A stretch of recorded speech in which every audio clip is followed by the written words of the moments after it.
저번 영상에서는 LG 지주와 함께 LG그룹의 주요 계열사인 LG전자, LG화학, LGU+, 이 4개 회사의 임원 인사와 전략을 살펴봤었는데요. 이번 영상에서는 나머지 LG그룹 계열사 6곳의 ABC 전략을 알아보고 영상 마지막 부분에서는 전체 내용을 요약하면서 왜 LG그룹은 더 반등하기 어려운지 얘기해 보려고 합니다. 앞선 영상을 보고 오지 않으신 분들께서는 오른쪽 상단 카드에서 이전 영상을 보고 오시면 이해하시는 데 더 도움이 되실 거고요. 그럼 바로 시작해 보겠습니다. 시작하기 전에 앞으로도 유익한 경제 금융 소식을 매일 받아보고 싶으시면 구독과 좋아요도 한 번씩 부탁드리겠습니다. 먼저 이 표를 보고 시작하면 좋을 것 같은데요. LG그룹은 4대 그룹 중에서 가장 정석적인 지배 구조를 갖추고 있는 회사입니다. 그래서 계열사 수도 다른 그룹에 비하면 적은 편이고 분석하기도 편한데요. 가장 위에 LG 지주회사가 있고 그 아래 3개의 사업군, 전자계열, 화학계열, 통신계열 이렇게 나뉘어 있고요. 각각 3개의 큼지막한 회사가 3개씩 있습니다. 전자계열에는 LG전자, LG디스플레이, LG이노텍, 화학계열에는 LG화학, LG에너지솔루션, LG생활건강, 통신계열에는 LGU+, LG헬로비전, LGCNS. 이 중에서 LGCNS를 제외하고 9개 회사가 코스피에 모두 상장되어 있습니다. 지난 영상에서 LG지주와 각 계열의 뿌리가 되는 LG전자, LG화학, LGU+, 이 3개를 봤으니까 오늘은 나머지 6개 회사를 하나씩 살펴보도록 할게요. LG디스플레이는 최근 몇 년 사이에 말 그대로 회사가 망할 뻔했습니다. 2019년에 대규모 적자를 기록하고 2020년에는 코로나가 터지면서 적자가 났는데요. 2021년에 언택트 수요로 PC랑 모바일 교체가 일어났고 2조 원 흑자 전환하면서 돌아서나 싶었는데 2022년, 2023년 2조 원대 적자를 내면서 회사가 고꾸라졌습니다. 원인은 중국 디스플레이 업체들의 묻지마 투자로 공급 과잉이 일어나서 LCD 사업은 다 뺏기고 OLED로 전환을 해야 되는데 이쪽에서는 IT 수요가 그만큼 회복되지 못했기 때문이었죠. 이때부터 LG 디스플레이는 사람도 많이 내보내고 사업 구조도 재편하면서 인고의 시간을 보내고 있는데요.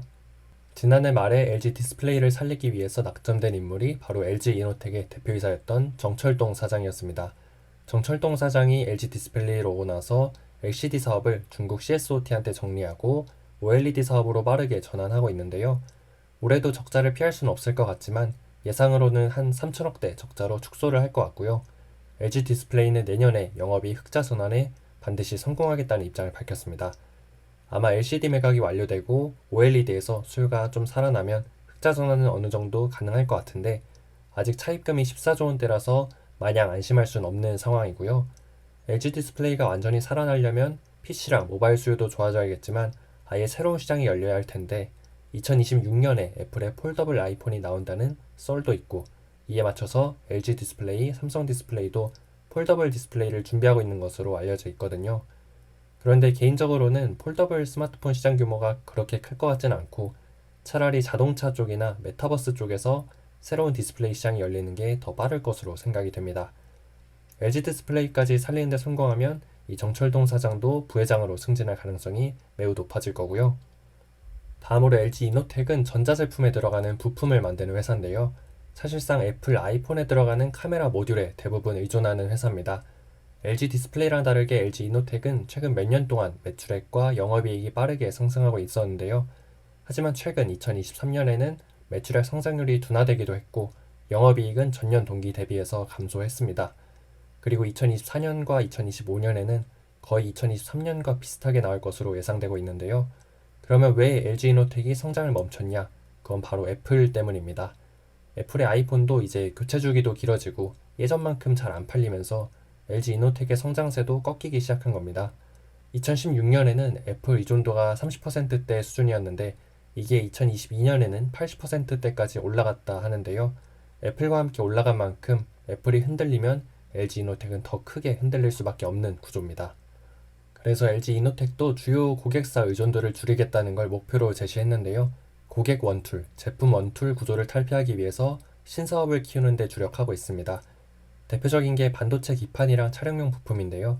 반도체 기판 쪽에서는 플립칩 볼그레이드 어레이라고 고부가 가치 제품을 키우고 있는데 최근에는 유리 기판이라고 아예 새로운 아이템이 나와서 LG이노텍도 이쪽으로 사업을 키우려고 하고 있습니다. 이미 SK는 SKC 자회사 앱솔릭스를 통해서 유리기판 시장에서 가장 앞서 나가고 있고요. 삼성도 삼성 전기를 통해서 유리기판 설비 투자를 늘리고 있습니다. 또 차량용 부품, 우리가 전장이라 하는 사업부도 있는데요. LG이노텍의 메인 사업부인 광학솔루션, 카메라 모듈 이쪽이 연간 15조에서 18조 원을 벌고 있는데 나머지 기판 소재랑 전장 부품 사업부에서 2030년까지 8조 원을 벌겠다 했으니까 대략 전체에서 30% 정도는 신사업으로 매출을 올리고 카메라 모듈 사업 매출 비중을 70% 수준까지 낮추겠다 한 겁니다. 이것도 막 적어 보이진 않지만 일단 LG이노텍의 문혁수 대표 미션은 이 사업 다각화라고 이해하시면 되겠고요. LG에너지솔루션은 지난번에 올린 영상이 있어서 간단하게만 요약하고 넘어가겠습니다. 여기도 결국 제품 다각화, 고객 다각화, 시장 다각화, 즉 다각화가 핵심입니다. 그동안 파우치형에 집중하던 걸 각형이나 원통형으로 확대하고 또 2170 배터리에서 4680 배터리로 라인업도 늘리고 NCM 3원계 배터리에서 LFP 배터리로 진출하는 거죠. 그리고 LG 에너지 솔루션은 테슬라 말고도 현대차나 GM에 배터리를 납품하고 있는데 요즘 전기차 화재가 많이 나는 이 시점에서 앞으로는 완성차 업체들도 안정성이 높은 업체랑 계약을 하려 하면서 이 배터리 셀 업계도 산업 구조 조정이 될 가능성이 높은데요. 한국의 배터리 셀 업체 중에서는 LG 에너지 솔루션이 배터리 기술력만큼은 가장 뛰어나기 때문에 중국만 막아낼 수 있으면 그나마 유리한 고지를 점할 수 있다. 이렇게 생각해 볼 수 있겠습니다. 그리고 LG 생활건강은 주가를 보시면 정말 암울한데요. 한때 한 주에 150만 원을 넘어서 대표적인 황제주라 불리다가 지금은 주가가 완전히 박살나서 저 밑으로 가 있습니다. 여기도 결국 다각화에 실패해서 일어난 참사라고 할 수 있는데요. LG생활건강 사업부는 크게 화장품, 생활용품, 음료 이렇게 세 개인데 실적과 주가를 저하하는 건 결국 화장품, 뷰티 쪽이거든요. 그런데 화장품 사업부의 주요 매출처가 면세점, 그리고 특히 중국의 보따리상인 따이공 위주였는데 코로나 이후로 이쪽 매출이 확 줄면서 크게 타격을 입었고 그동안 후 말고 다른 프리미엄 화장품 브랜드를 키우지 못한 탓에 실적과 주가가 엉망이 되었습니다. 요새 화장품 시장도 에스티로더 같은 완전히 프리미엄 브랜드 아니면 올리브영에서 팔 것 같은 가성비, 매스 브랜드만 살아남는 시대인데 LG생활건강이 갖고 있던 이 화장품 브랜드들이 썩 매력적인 브랜드가 없었던 거죠. 그리고 중국 매출 비중을 줄이고 미국 매출 비중을 늘리겠다 했는데 이쪽도 아직 요원한 상황이고요. 그래서 LG생활건강이 황제주까지는 아니어도 최소한 다시 반등에 성공하려면 미국 시장 진출과 프리미엄 브랜드 파워 제고를 반드시 성공을 해야 합니다. 다음으로 LG 헬로비전은 LG 이름이 붙은 상장사 중에서는 시가총액도 현저하게 제일 작은 회사인데요. 아마 이 회사가 뭐 하는지 모르는 분도 많으실 거예요. 여기는 케이블 TV나 초고속 인터넷, 알뜰폰 사업을 하는 회사인데 SK텔레콤에는 SK 브로드밴드가 있고 KT에는 KT 스카이라이프가 있는 것처럼 LG U+에는 LG 헬로비전이 붙어서 유선 사업을 하고 있다. 이렇게 이해하시면 됩니다. 간단하게만 보면 LG 헬로비전이 어려워진 이유는 다들 잘 아시겠지만 요새 코드 커팅이라 해서 TV 잘 안 보시잖아요. 다들 스마트폰으로 OTT를 보니까 점점 공중파나 케이블 TV는 사양 산업이 되고 있는데요. 그래서 나름대로 지역방송에서 어떻게 해보려고 문화관광, 교육, 커머스 3대 신사업을 발표했는데 이것도 여의치 않아서 최근에는 희망퇴직을 진행 중이라고 합니다. 참고로 저번 영상에서 소개했던 LGU+의 신임 대표 홍범식 사장이 LG 헬로비전에서 사내이사를 경험한 적이 있어서 LGU+랑 LG 헬로비전의 합병까지도 전망이 되고 있는데요. 지금은 LGU+가 LG 헬로비전의 지분을 58.61% 갖고 있는 최대 주주인데 아예 전량을 인수해서 합병까지도 진행하게 되면 케이블 TV, 초고속 인터넷, 알뜰폰 사업에서 이 비용이 효율화되면서 시너지가 날 수도 있지 않을까 이렇게 기대를 하고 있는 것으로 이해하시면 되겠습니다.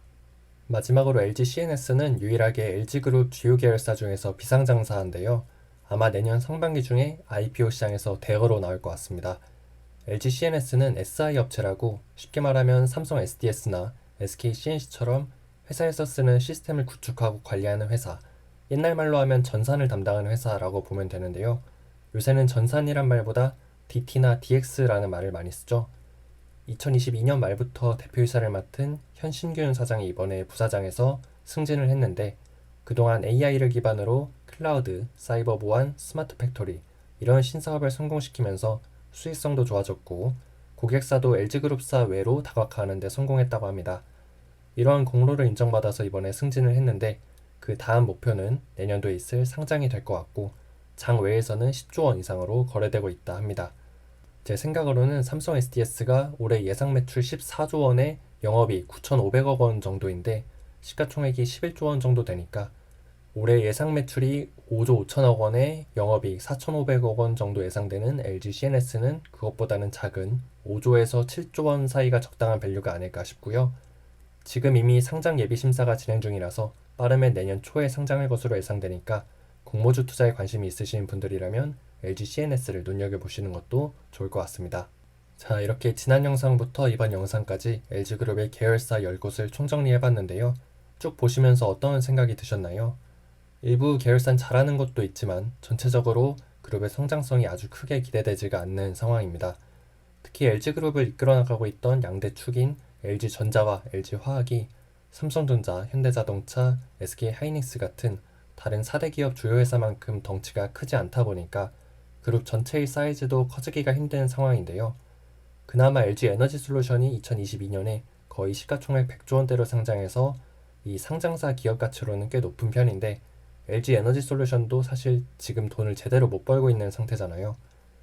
LG디스플레이랑 LG생활건강은 중국 때문에 울상이고 또 통신을 책임지는 LG유플러스랑 LG헬로비전은 통신 3사 중에서 3등 업체이고요.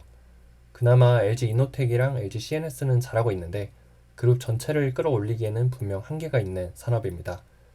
결국 성장성이 높은 시장에서 압도적으로 1등을 하는 회사가 거의 없고 주요 계열사의 핵심 사업이 사양길에 접어들면서 과거에 그래도 LG가 가전은 잘하지, LG가 화학은 잘하지 하던 시대도 끝나가는 것 같습니다. 이러다 보니까 앞에 세 그룹, 삼성, SK, 현대차하고는 더 멀어지고 있고 오히려 뒤에 세 그룹, 롯데, 포스코, 하나하고는 더 가까워지고 있는데요. 물론 LG그룹의 미래가 완전히 끝났다는 건 아닙니다. LG전자도 B2B 기업으로 완전히 변모하고 있고 LG에너지솔루션도 전기차 캐즘이 해소되면 시가총액뿐만 아니라 영업이익으로도 LG그룹을 이끌어가는 핵심 축이 될 수 있는 잠재력이 충분히 있다 생각되는데요. 어느덧 구광모 회장이 취임한 지도 7년이 되었다고 합니다. 구본모 회장이 갑작스럽게 세상을 뜨고 나서 급하게 회장 자리에 오른 구광모 회장이 적응하기도 전에 코로나가 터지면서 어려움을 겪었던 건 사실인데요. 이제는 구광모 회장이 자신만의 사람들과 자신만의 스타일로 경영 성과를 입증할 시간이 되었습니다. 그 키워드가 바로 이번 영상에서 통틀어 말씀드린 ABC, AI, 바이오, 클린테크 이 세 가지이고요. 앞으로 LG에 취업을 하시거나 투자를 하시는 분들께서는 당분간 이 ABC라는 키워드를 염두에 놓고 LG그룹이 잘 나아가고 있는지 체크를 해보시면 도움이 될 것 같습니다. 오늘의 영상은 이것으로 마치도록 하고요. 앞으로도 저와 함께 경제, 금융, 투자 공부를 해나가고 싶으신 분들은 구독과 좋아요도 한 번씩 부탁드리겠습니다. 감사합니다.